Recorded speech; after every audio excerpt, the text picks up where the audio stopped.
يا جماعة ملاحظين معي إنه سمير فتيني مختفي عن الشاشة؟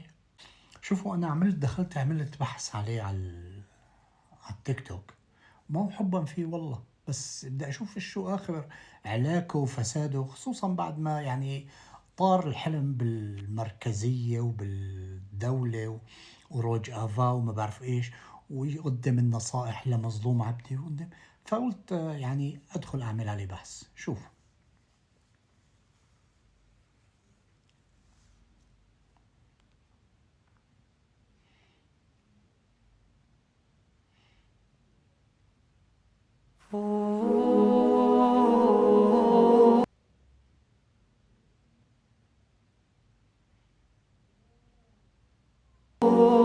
بس يعني معقول سمير فتيني صفحته تكون كلها بس عن الطبيعة وعن جمال الطبيعة الخلاب وما بعرف ايش قصتك؟ ليروح ناوي تنتسب لحزب الخضر، ها؟ وتصير تفتن بين أعضاء حزب الخضر، لأن هدول بحبوا الطبيعة.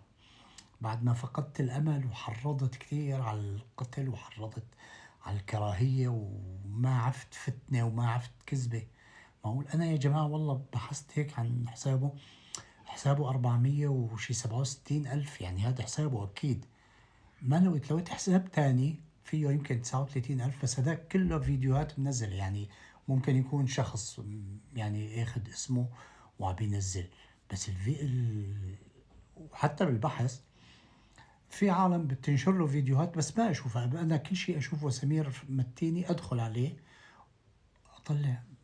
فاجأني والله.